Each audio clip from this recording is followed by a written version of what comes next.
friends, my name is Joey. I'm so glad you're here. Today I am doing another project with the SoftFlex company's design challenge kit for this month, and I was inspired by two of the beads that were in the kit. This one is large hole ceramic beads, and they have stars that are kind of that creamy white, and they're outlined in black, and they were a mix. So I imagine everybody their mixes might have looked a little different than mine. I got 4 cylindrical ones, 2 in a really pretty eggplant purple, and 2 in really like old burnt rose kind of a pink color. I got 1 round, but there was a whole strand of large hole check glass black beads too. So when I see large hole beads, I love to do a stringing and knotting project with my Brazilian waxed cord, and I realized it's been a couple of months since I did one of those projects. So I have pulled a pink, like a dusty pink, and a purple from my stash. This is what it looks like. I have a couple of sizes in this. This is the 1 millimeter. In most of my projects I do the 0.5 millimeter, but this is what it looks like, and I'll put some links in the description box for the Brazilian waxed cord. I get a lot of questions about it every time I use it. Also, I'll put links in the description box for SoftFlex company. We got some beautiful gold flex 49 strand bead stringing wire in the kit, which I love, but like I said, the large holes just really inspired me. So then in my other dish, these are from my stash. So I have this beautiful ceramic heart bead with a large hole. I have collected some large hole freshwater pearls. I have some Tibetan spacers that have really large holes and bead caps. And then this little pot is from a past Jessie James bead mix. And I just pulled out all of these kind of disc spacers to go with these, and I'll show you because I love to stack discs. So I'll show you what I kind of have in mind. But I haven't started stringing at all, so I'm going to do as much as I can on camera and give you an idea where I'm going. This is very repetitive, the stringing of the beads and knotting in between each one. So I have 2 strands. I did not measure. I just kind of did a wingspan, and I measure with my heart, because when I get going, I never know how much knotting I'm actually going to do. Sometimes I even like to leave a bit of the cord showing. And then, because I love the color, the Brazilian wax cord comes in so many beautiful colors. So I have already strung on a little section of seed beads right in the middle of my length, and I'll show you what those are. This is the 3 seed beads. If you've been around before, you know that when I get a box or a kit, I go into my supplies with a project tray and pull things that I think will work with what I'm working on. And so this is what I have chosen to go with the star-crossed lovers ceramic beads and check glass beads. So this is what they look like. If you didn't see my first video, I took the cord that the star-crossed lovers kit was tied up in. I was inspired just by what they tied the package with. It was such a good kit. I mean, SoftFlex company always does a great job with their kit, and they partner with Jessie James beads, so you always get a beautiful Jessie James bead mix, and nobody does a bead mix like Jessie James beads. But this was one of my projects, a little bit from my stash, a little bit from their kit, and using the cord that was tying the package. And also I did 3 pairs of earrings, so I can link my first video with this kit if you missed it. So the other thing I pulled from my stash is an antique mother of pearl star button. I bought this when I was a teenager in a lot of buttons at an antique auction. So this was probably 100 years old when I bought it, and I've had it for quite a long time. So I am actually going to use this in this bracelet today. And so I went to the middle of my 2 strands with this little seed bead pattern, and so it just looks like this. I really did not measure this, but when I do what I'm going to do, I am going to have 4 strands to be working with on my bracelet. So most of these large whole beads, 4 strands will go through, but I may separate them as well. So this is just a little bit random. I'm getting those wine pinks and golds and the pretty purples in there. And then what I'm going to do is bring my star button up. There's 2 holes in this button, and I'm getting everything to the middle, and I'm just using these little seed beads to embellish my star. So I'm going to come to this end and feed these 2 back down through. So my seed beads land right on the top of this button. And I'll show you, if you're not familiar with Brazilian wax cord, I'll show you what's really cool about it. This is a good opportunity. It has a light coating of wax on it, so if you want to take the time to use some gel super glue or some clear nail polish to stiffen the ends, you certainly can if it will make stringing more easy for you. But to me, that's the beauty of Brazilian wax cord, is I can pinch and twist and I kind of get a natural needle.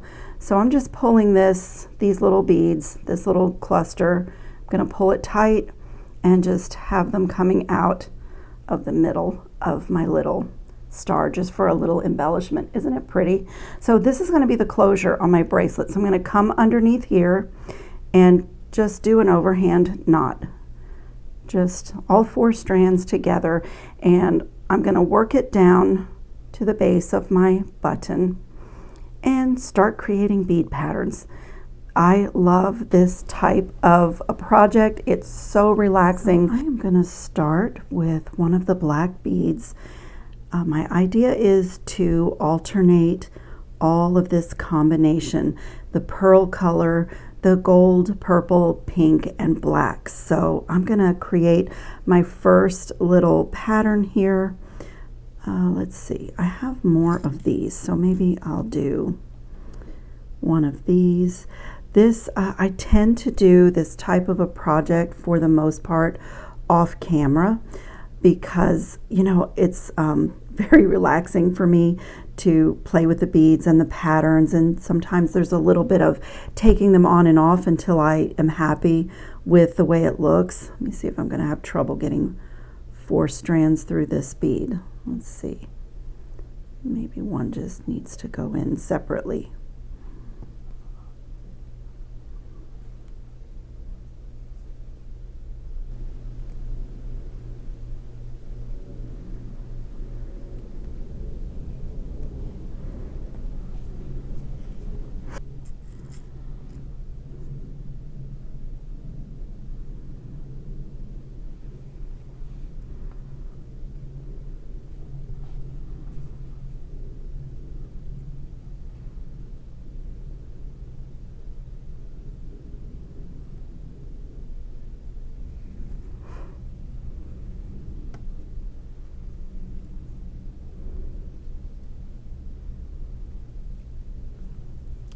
Okay, that's going to start me off. I love stacking discs. You get almost the look of a really cool textural bead, and it's 5 different discs stacked together, and I love doing that.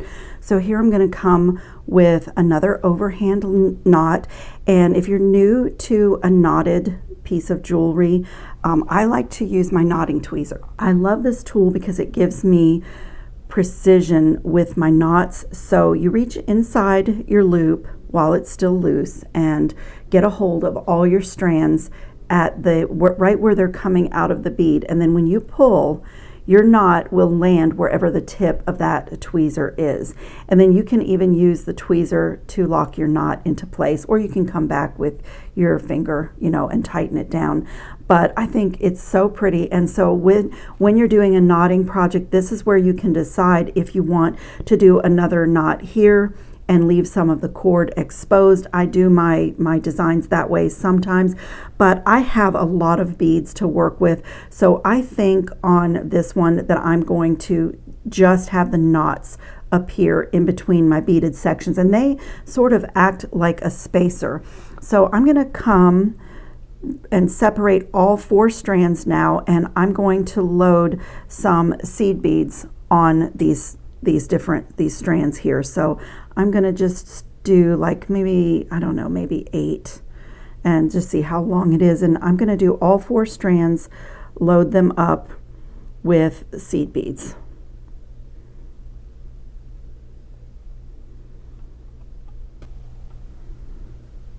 Okay, so I ended up doing 11 seed beads on each of the strands, and I just want to tangle them up a little bit and bunch them up.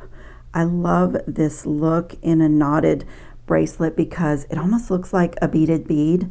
It's very textural, and you just get this really cool section. I'm just going to let them, maybe I'll bring this one over here. When you tie the overhand knot, they're just going to go where they will. And I just love this. I've done this on a couple of my other designs, and when I wear it, I just really love the way that looks. So same thing, I'm going to do an overhand knot and just get my knotting tweezer through that loop and get a hold of all 4 strands, and just make sure before I tighten the knot down that my tweezer is, you know, where I want the knot to be. So when you're doing multi-strands, a knotting tweezer can really help you to keep control.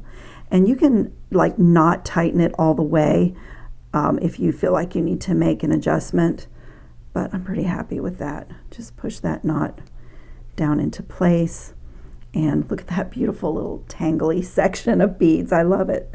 Like I said, I've done this on a couple of other bracelets, and when I have it on, I just think it looks so great. Okay, and then I'm just going to keep going.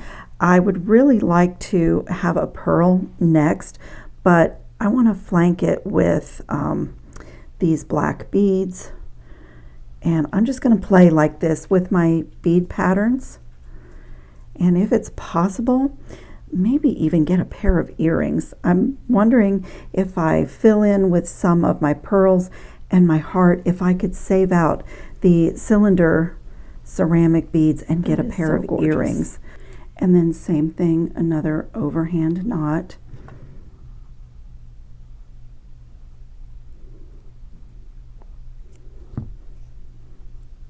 Okay, and so my next section, I think, I'm going to separate and get some pearls in here.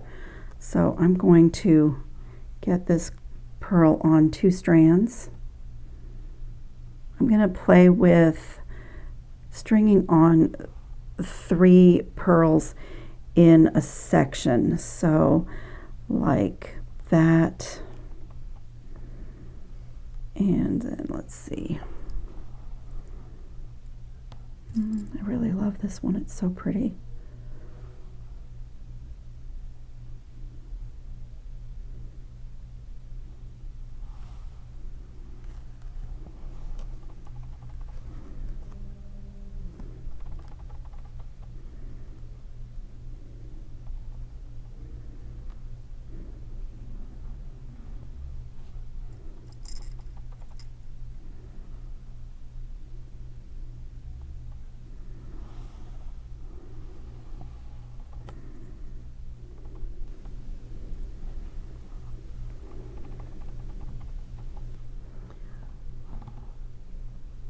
Okay, let me show you what I did here. So I took 2 of the cords, a pink and a purple, and put a pearl on, and then on the other side a pearl, and then took 2 of them in the middle and put another pearl, and then I just filled in on these cords that are going to be on the outside with some gold seed beads, and I'm going to do another little bundle. So I really like that because I have some gold, some pearl, and I'm seeing my Brazilian cord kind of peeking through. So another overhand knot,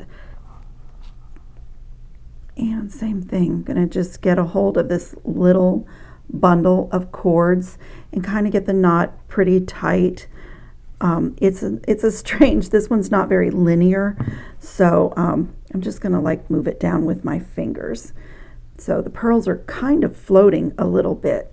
It makes like kind of a cool little bead with those 3 pearls. I love it. And so I think next I'm going to move to my I may not even end up using this heart. Let me go to my largest bead, my largest ceramic bead.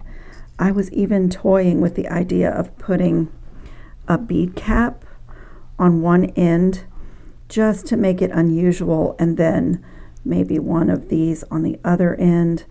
I'm gonna play with this a little bit, how I want to string it. Oh, look at that, it's so pretty. I love that. Okay, overhand knot. I have done these projects before where I started out to make a bracelet, but the stringing and the knotting and choosing the spacers is so much fun that I ended up keeping on going and making a necklace length, or even turning what started out to be a simple wrap bracelet, and they're just so fun. I can just keep going. I just love the texture. And the other thing that I love about a Brazilian waxed cord knotted piece is how soft and fluid and malleable it is. Even when you have chunky beads, you still just get this beautiful bracelet that it just like goes around the body so beautifully. Okay, what is going to be up next? Okay, I am sorry, I had to pause and take a medical phone call for my son. So I did try this little purple segment, but it was too close to this bead, and I felt like I just needed another pearl in there. And so now I'm quite happy with it. And my length is really, really good on this. So I'm going to do almost my final knot right here. And while I was on the phone with the person that I was dealing with, I was sitting here designing because I was in the middle of this, and I'll show you. I have designed and done the sample earring, and it's so cute. And so I'm going to pull that in so you can see how I plan to make my loop to go over my button closure. So this is the earring, and I did a little seed bead loop with a pattern, and I'm going to repeat this same pattern for my loop that goes around my star button. So it's just 2 of the pink, a gold, 2 of the lavender, a gold, 2 of the pink, and so forth. And of course I have to have a bigger loop to go over this button, so we'll work on that together. But with these large hole beads, putting wire through them makes them really floppy. So I decided to take a piece of my Brazilian cord in the purple, do a little fringy thing on the bottom. They're so boho chic. I absolutely love them, and I love this combination of ceramic, check glass, and the gold, the Tibetan spacers, and like a purple, rich pink and gold and black is just, oh my goodness, such a pretty combination. So I'll show you how we did that, but I'm going to finish the bracelet first. So I have everything secured and exactly the way that I want it.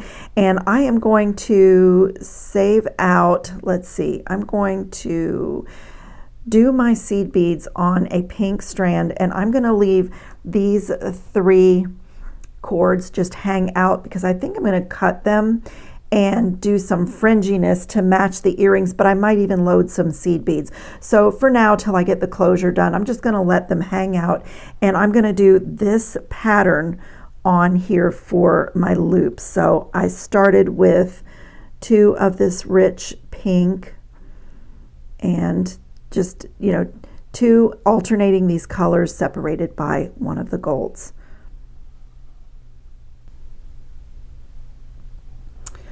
Okay, I'm going to stop here and just check my length. So just kind of form it into a loop and just bring my star button around and just see if I can get it over the star comfortably. And it looks like it's going to be a little bit tight.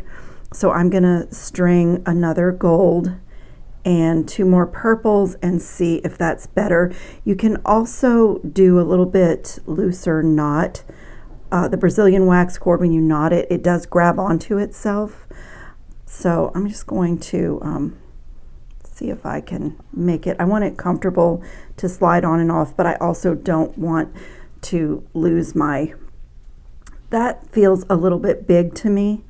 So maybe I had it right the first time. Let me back it down again. And maybe I'll do my adjustment on my loop with my knot. Let's see. You can always do your knot really loose, and then you can open it up. Actually, maybe I have it just right.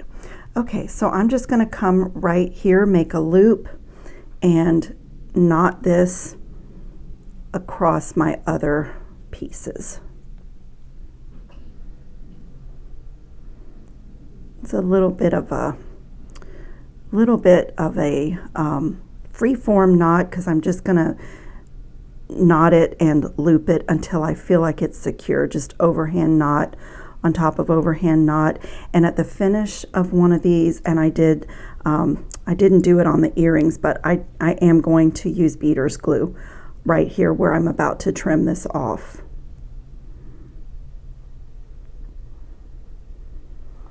Just pull it really tight and just loosen up those beads a little bit. Before I put the glue on, I just want to make sure that everything is as I want it. Let's see. The points on this little antique star button are so cool, but yeah, I think that's going to work beautifully. So I'm going to put a little beader's glue on that, and it's really good to do the glue first before you trim away. And then I think I'm going to maybe load a few seed beads on these 3 strands and tie knots and make the ends very fringy like I did on the earrings. So just a little dab of glue. These have a precision tip, so you can actually direct the glue inside the knot. And so that's why I didn't cut, because you can see that it's already loosening up a little bit. And this is the part of the bracelet that would get tugged on all the time to pull it on and off. So I am going to let this dry. I'm going to pull my knot tight one more time, let it dry, and then I'll come back and show you how I'm going to finish it off. I'm just going to give it a nice tight pull and kind of pull these down to where I want them, and let that glue dry inside the knot. So I'll just take a little break and I'll be back and show you how we finish it. Okay, it's looking pretty good. I strung that same little bead pattern on 3 of my strands. After the glue dried, I trimmed away that strand, and now I'm going to take the ends here and take my knotting tweezer and just separate those little fibers so they look like tiny little tassels, like a little bit of fringiness. I really like this look, and you know what I usually do is go ahead and do my little fringiness and my extra knots and beads. And if I feel like the bracelet is too busy, or if it's getting in the way of the clasp, you can, once the glue is dry on your knots, you can always trim it away and just have a clean finish. But I usually leave it. I usually like those little fringy bits. So this beauty is done. I want to clean up a little bit. I just recently found these little seed bead trays. It's a set of 2. This is the small one and there's a large one, but these are so cool for not having a mess with your seed beads. For cleanup. I just absolutely love this little tray. I do a little, whoops, wrong cap. I do a little bit of seed beading, but I even love this if I'm working on something, because they're not all over my mat. I can set it aside and then come back to it. So I can link these in the description box below. It was a find just a few weeks ago, and I'm just loving it. So let's move on to the earring. I can set some of these things aside. I'm going to be using 2 of these, and I have to get a couple more of my Tibetan spacers. This is the little assortment that I have been pulling from, and I will also link these in the description box. It is so handy to have this little assortment on my work cart behind me. There are quite a few of these spacers that do have large holes. This one accommodates 2 of the strands. These here take 4 easily. I didn't really try this one. This one I think does 2, but there, I have it also in, let's see, I have it also in a mixed metal. Pardon me while I reach behind me to show you. I have it also in a mixed metal where it has some gold, silver, and copper and antique bronze. So I'll link these in the description box below. I just pull from them all the time. They are so handy to have. And then I'm going to need that, and I'm going to need 2 of my large hole check glass black beads. And so we can set all of that aside and bring in my little scrap. This was literally a scrap that was inside my spool, and I've strung that seed bead pattern, which is 2 pink, a gold, 2 lavender, a gold, and 2 pink. And the reason that I did this pattern is because I wanted my ear wire to hook in between the 2 pink at the top of the loop.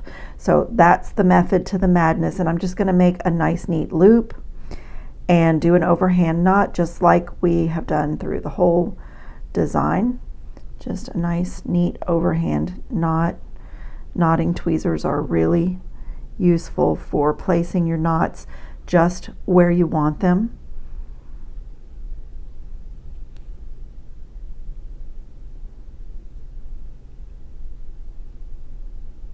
Just get everything centered, and I have my little space right there for my ear wire. Okay, so that's done. And now I'm going to draw both of these together and do my little bead stack. I'm just going to duplicate what I did here. So one of these Tibetan spacers at the top. And one of the reasons I chose these is because they have that little bit of a smaller hole, and it kind of stabilized the large hole. It fits, kind of snuggles inside those large hole black check glass beads. So I'll show you when I get them on here. And I have not been putting any lacquer or super glue, as you see through my whole project. When I need to create a needle, I just pinch and twist, and I've done that through the whole project. Every now and then I'll take the time to stiffen the ends of my Brazilian wax cord, but for me, that's the beauty of it, is that you just like pinch, twist, string, keep going. It's wonderful. I didn't do any knots in between these stacks. I just really wanted the beads to kind of dangle. It's kind of like a stick earring, kind of like the design of a minimalist stick earring, but on Brazilian waxed cord. I really love it.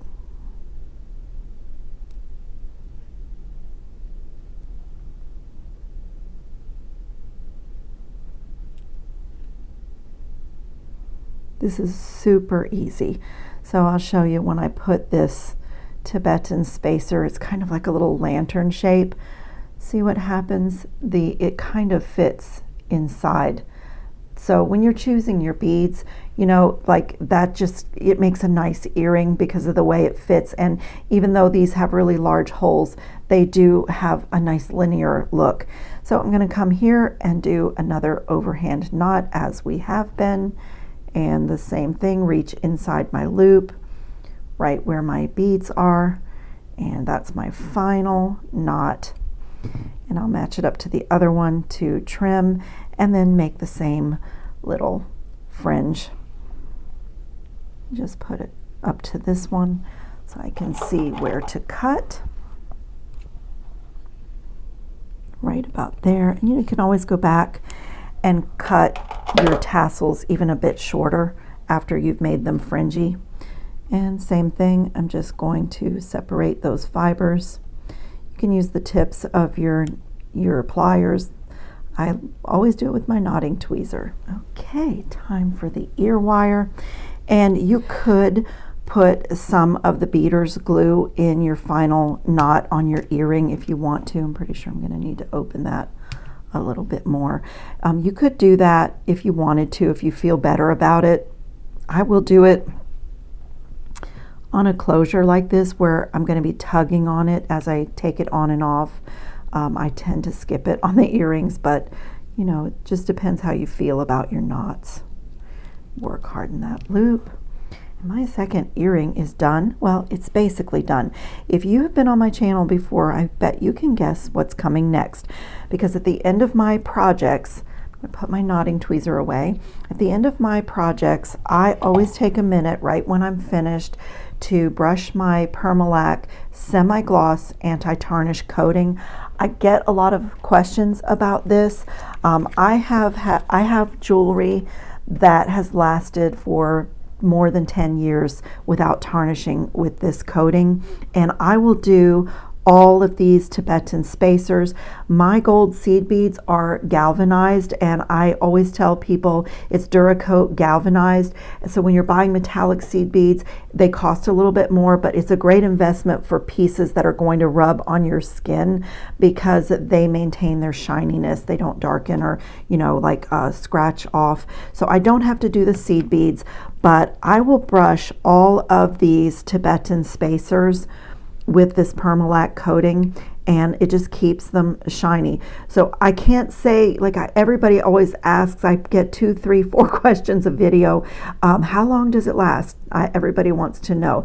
It really depends on how hard you are on your jewelry. If you're wearing things in the pool, if you wear a lot of lotion, a lot of sunscreen, if you wear your things to work out and they're getting body fluids, if you're sweating in your jewelry, it tends to, when you sleep in jewelry, it sometimes things, happen to it. So I am very easy on my jewelry. So I have things 10, 12 years that have been coated with this, and I love it because I used to gather up a lot of my pieces and go out in a hot garage with newspaper and a can of Krylon and spray everything, but the Krylon gets everywhere. It gets on beads and things that you don't want it on, and it's a bit of a production to do that and waiting for it to dry. And for this, I just love it because I can sit right here at my work table and give that extra little step of quality to my pieces, and it dries really quickly. Usually by the time I'm at the other end of a piece, the first end is already dry. So I've tried a couple of other ones, like there was one I bought from Amazon, and 24 hours later it was still wet, and it just, I didn't have time for that. The other thing is, with the semi-gloss at least, it does come in matte, but if you're using the semi-gloss, if you accidentally brush a bead, or if you brush this over a crystal, it doesn't cloud it. You don't even see it. It's clear. So I'm just going to set it there to dry, and I'll do the same thing on my earrings. And so, like I said, check my description box. Always check my description box. I work really hard to link everything. If you see something in one of my projects that you like, if I know where I got it, if I can link it, the link is there for you. And I will also put links to the SoftFlex company's website. Their bead stringing wire, the 49 strand, is my favorite. I love their craft wire, and in my opinion, they make the best crimp tubes on the market. I say that all the time. So, and you know what? Even if you're using fashion jewelry ear hooks, especially if you sell your pieces, I know I'm digressing here, but if you sell your pieces, it's such a great selling feature to type in your listing that all your metal findings are coated with an anti-tarnish coating. So if I'm using just fashion ear wires that I didn't make out of the craft wire with the anti-tarnish coating, I even brush this over that. I brush it over everything. And like I said, if you get a little bit on any of your beads, your seed beads, it just dries clear. You don't even see it. And because I want to get all the metal. I want to make sure that I've brushed all the metal. I don't ever do a second coat unless I feel like I was sloppy and didn't really get things coated. I may go back, but I don't do a second coat for the reason of, making it last. So it's not super expensive, and it is one of my favorite products that I have found in the last few years. I really, really love this. It adds quality and longevity to my work. And so I think also because I live in a climate that's very humid and, hot, we do wear a lot of sunscreen, so this really makes things last. And if you even brush a little bit over your knots in like a waxed, in a waxed cord project, it does kind of act like glue, so it keeps that knot in place too. So such a great little tip. And so I will put links in the description box, as I was saying, and I will put pictures up at the end of the video. And I thank you all so much for watching, and I will see you in the next video. Ciao, friends.